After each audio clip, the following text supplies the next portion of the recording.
Bonsoir, il est 22 heures. Ravi de vous retrouver et poursuivre avec nous ce journal dont tels sont les titres. Une célébration de la paix et de l'environnement durable, c'était aujourd'hui lors de la 19e randonnée pédestre d'Arta.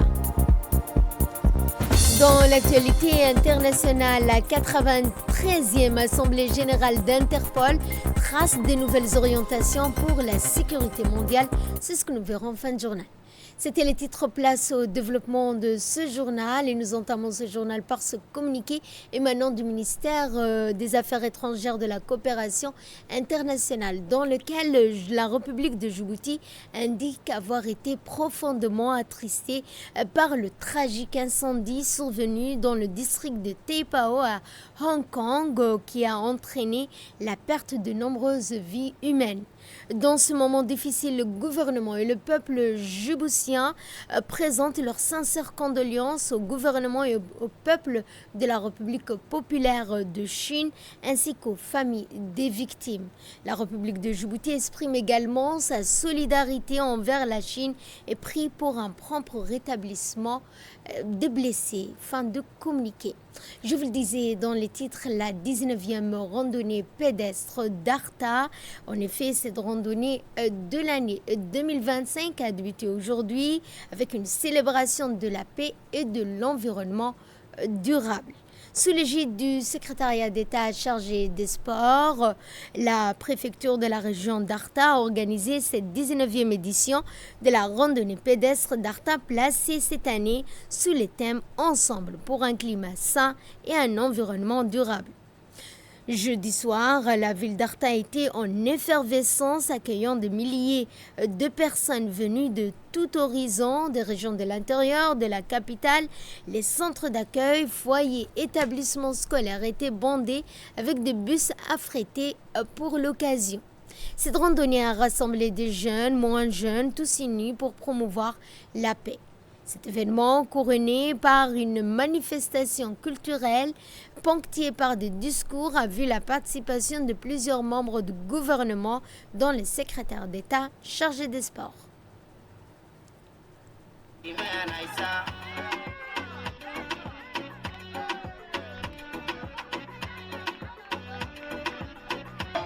shanteena degmo dalku kala baxay gobolkii u dambeeyay ee u da'yaraa ismaaciil degmadaada weeyaan ku diirso cartiyo dameer joog waa degaankii lagugu magac darayee.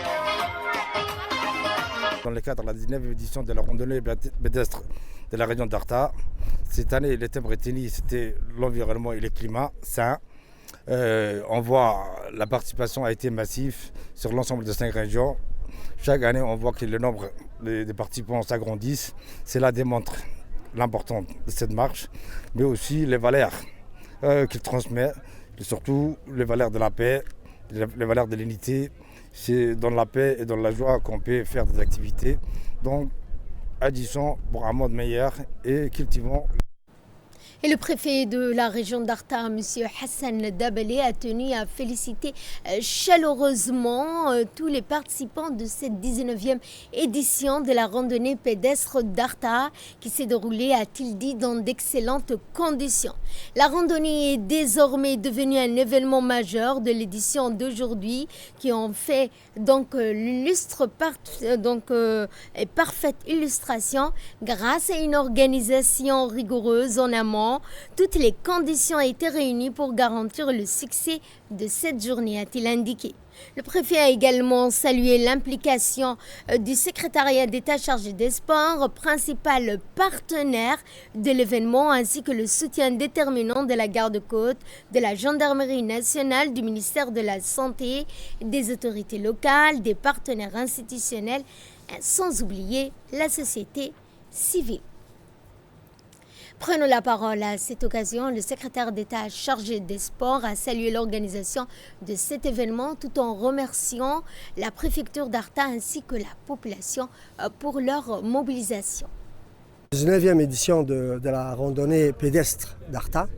Donc, elle reflète aujourd'hui aussi un autre facteur, c'est la préservation de l'environnement aujourd'hui. C'est aussi la jeunesse à garder intacte cette piste qui a été rénovée, qui est rénovée chaque année par le préfet et le président du conseil régional et surtout la société civile d'Arta.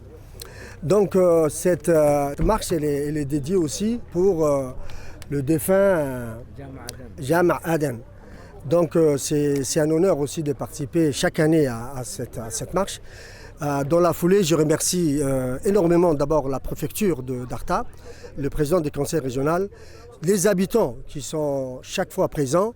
Et je n'oublierai pas mes collègues, le ministre de l'énergie, Younis, et le ministre du commerce, Warsama, qui ont bien voulu participer avec nous à cette marche.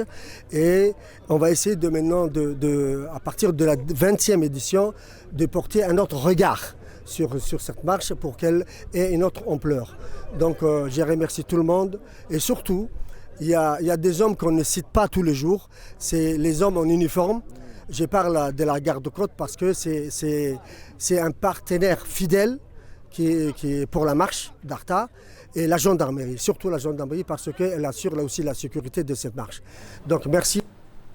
Nous allons parler cette fois de cette 42e édition avec la conférence de presse qui s'est tenue hier parlant de la 42e édition du Grand Bara pour présenter les grandes lignes de la course prévue le 5 décembre. Co-organisée par la Fédération djiboutienne d'athlétisme, les forces françaises stationnées à Djibouti, l'événement a réuni le président de la fédération, le général commandant des FFDJ, ainsi que d'anciens champions internationaux. Cette édition gagne en importance avec l'obtention du label World Athletic, une première qui confirme la qualité du parcours, le sérieux de l'organisation. Les organisateurs ont également confirmé les 2 distances au programme, à savoir le 15 km, le parcours principal au cœur du désert, 7 km, une distance plus accessible pour diversifier la participation. À noter la participation des militaires, des athlètes djiboutiens de renommée.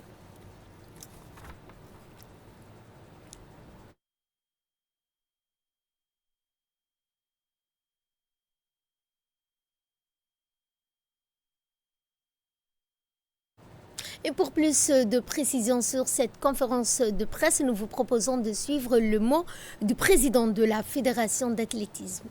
Je profite de cette occasion pour remercier les forces françaises stationnées à Djibouti pour leur travail acharné pour faire de cet événement un succès régional.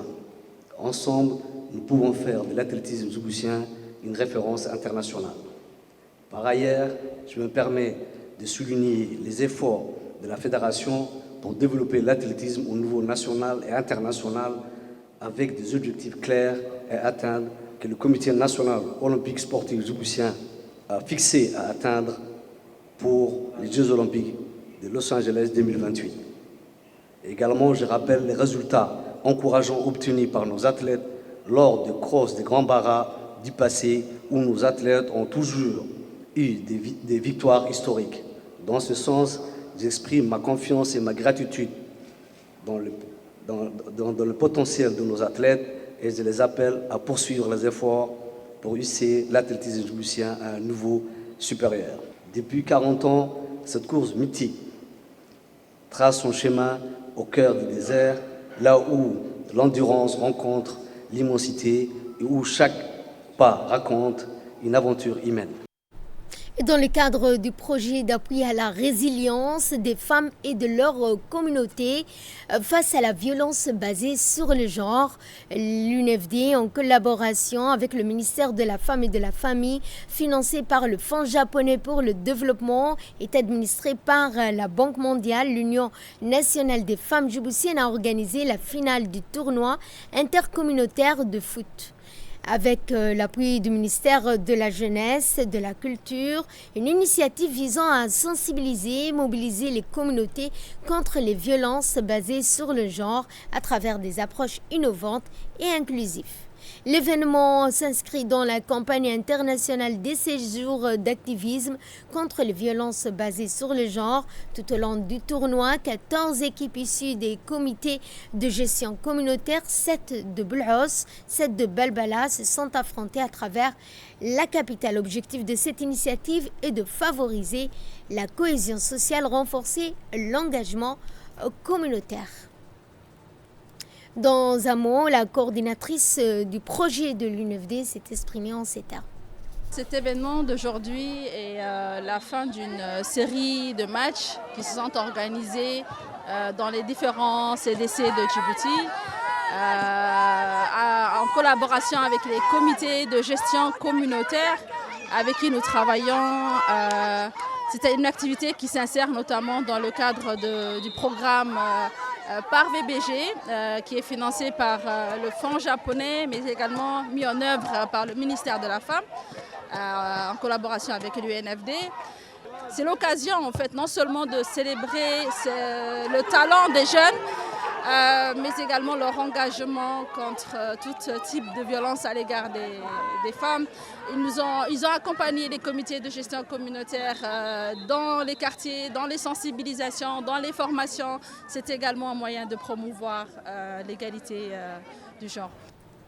Et nous allons à Nairobi, la capitale kenyane, pour parler des travaux de la réunion ministérielle biennale d'évaluation de la plateforme de soutien de l'IGAD sur le déplacement forcé qui se sont ouverts hier dans la capitale kenyane sous la présidence de M. Suleiman Moumine, secrétaire général du ministère de l'Intérieur qui, rappelons-le, occupe actuellement la présidence tournante de l'IGAD.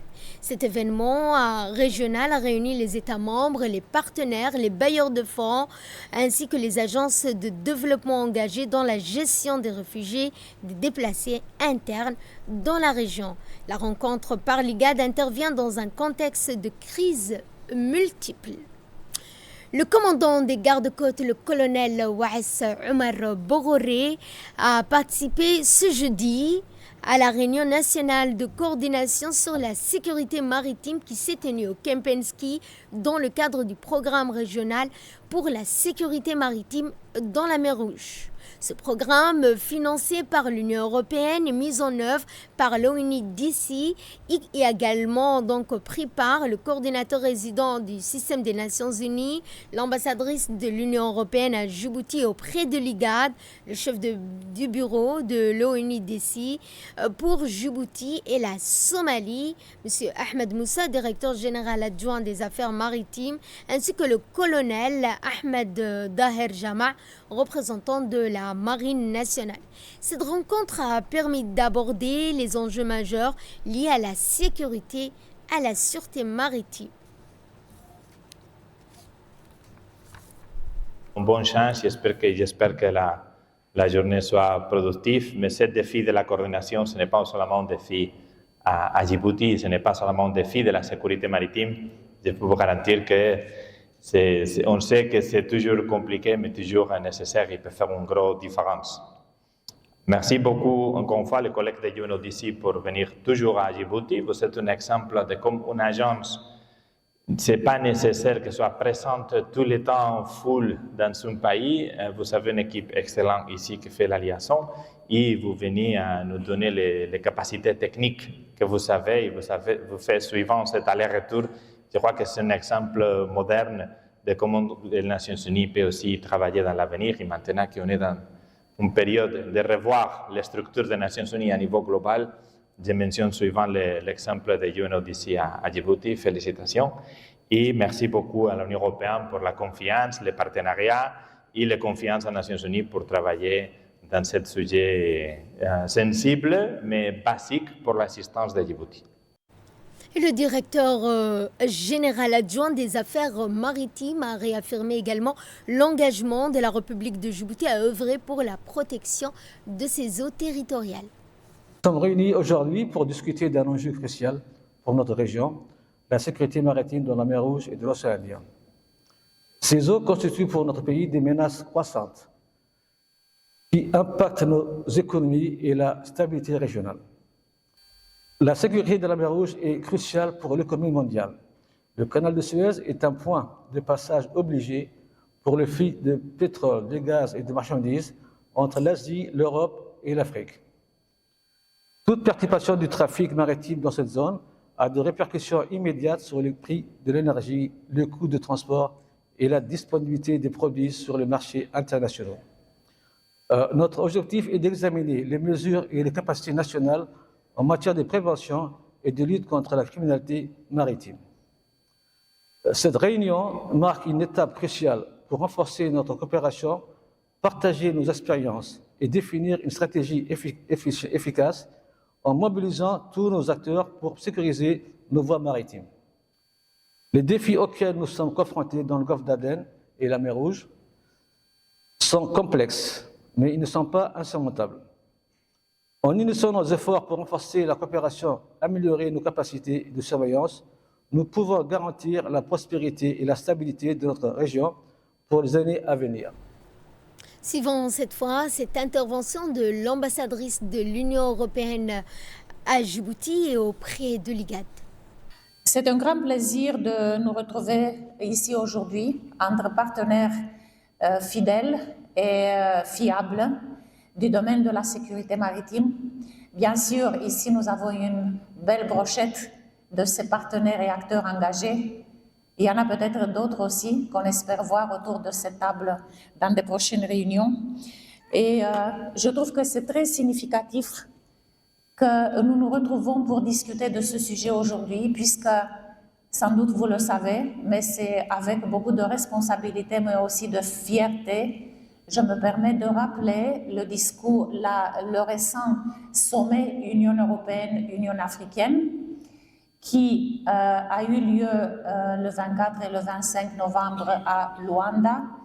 Et je me permets, avec beaucoup de responsabilité, mais aussi de fierté, de rappeler les mots-clés du discours du président de la République, son Excellence M. Ismaïl Omar Guelleh, qui a approché la sécurité maritime comme le premier et le sujet phare de son allocution.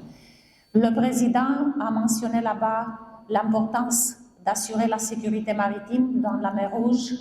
Il a parlé de l'importance et du rôle efficace de certains instruments et mécanismes d'action externe que l'Union européenne déploie dans la région, notamment les opérations UNAFOR, mission exécutive de l'Union européenne. Et en clôturant cette série des interventions, le colonel Ouass Omar Bogoré a réaffirmé également l'engagement de la République de Djibouti à œuvrer pour la protection de ses eaux et à renforcer par la même occasion ses partenariats avec les acteurs internationaux impliqués dans la sécurité maritime. Je suis honoré de prendre la parole au séjour consacré au renforcement de notre coordination nationale en matière de sécurité et sûreté maritime.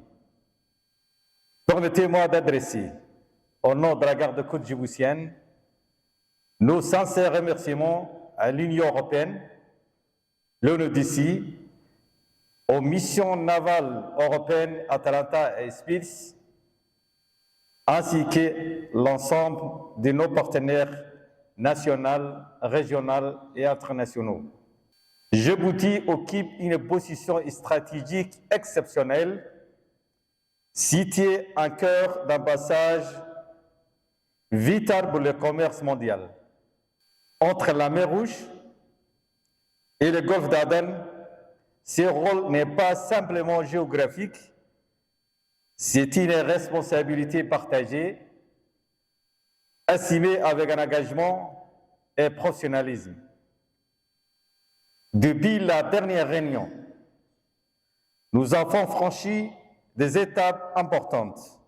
L'interopérabilité entre la garde-côte djiboutienne et ses partenaires européens s'est renforcée, et notamment dans le cadre des programmes régionaux pour la sécurité et sûreté maritime dans la mer Rouge,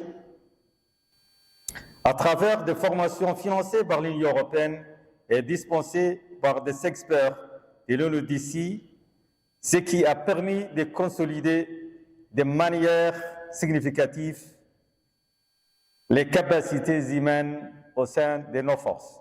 Par ailleurs, la collaboration opérationnelle avec les missions Atalante et Aspiris s'est concrétisée par la gestion conjointe des situations complexes, incluant des opérations de sauvetage ainsi que des réponses à des attaques en mer dans les eaux internationaux.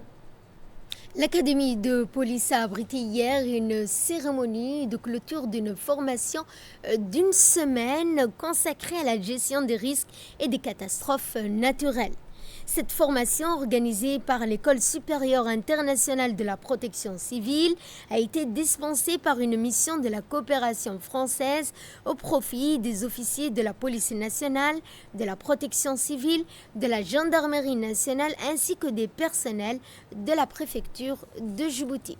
Cette session de formation avait pour objectif de renforcer les capacités dans l'identification des menaces, la prévention, la préparation et la gestion des risques.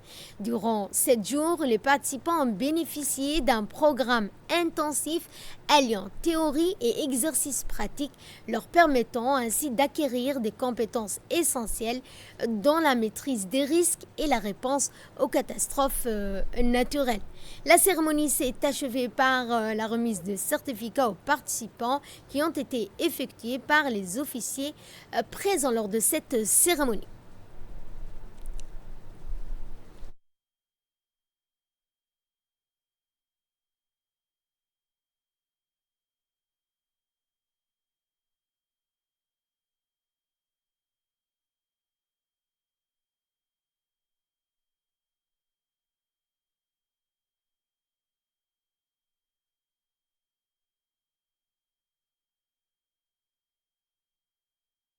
En prenant la parole à cette occasion, le secrétaire exécutif des gestions des risques et des catastrophes s'est exprimé. Voici un extrait de son intervention.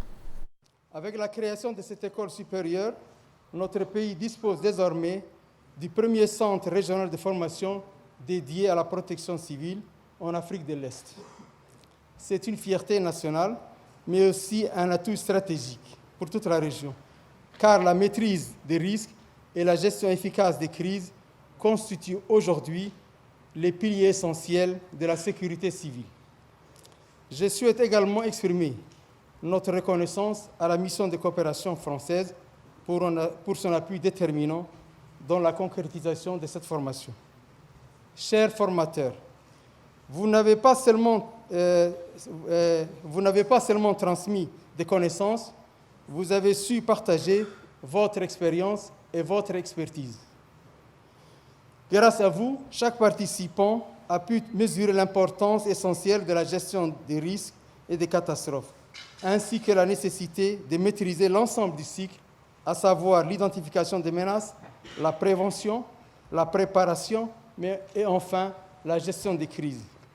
Chers participants, votre engagement et votre esprit d'équipe tout au long de cette semaine témoignent de votre détermination. Cette cérémonie n'est pas une fin, mais le début d'un engagement. Sur le terrain, votre valeur sera jugée non seulement par votre capacité à intervenir, mais surtout par votre attitude à anticiper, à alerter, à coordonner et également à gérer les crises avec sang-froid et efficacité. Et autre intervention que nous vous proposons de suivre, c'est celle du directeur général de la protection civile.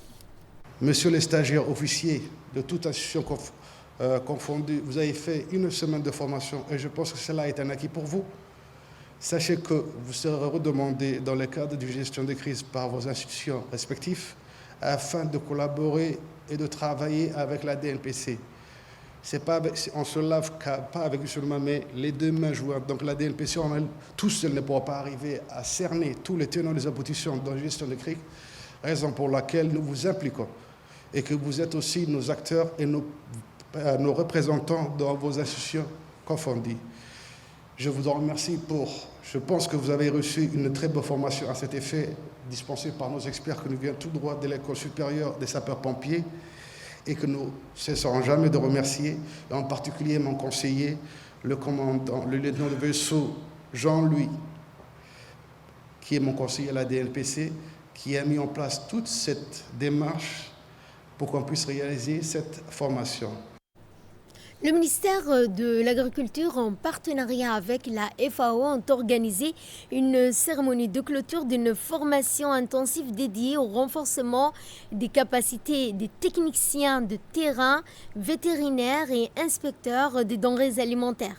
L'événement a sollicité la présence de plusieurs responsables, dont des professionnels de divers secteurs liés à la sécurité alimentaire. Cette formation a été conçue pour améliorer les compétences des participants en matière de contrôle, de qualité, identification et des non-conformités dans la chaîne de production alimentaire. Elle a permis d'abord d'aborder des thématiques cruciales telles que les normes de sécurité alimentaire, les méthodes de détection et des contaminations, ainsi que des procédures d'inspection et de certification. Ces thématiques sont au cœur du mandat de la FAO, qui vise à soutenir les pays dans le développement des systèmes alimentaires sûrs, résilients et durables. Je vous le disais, donc le directeur de l'élevage s'est également exprimé.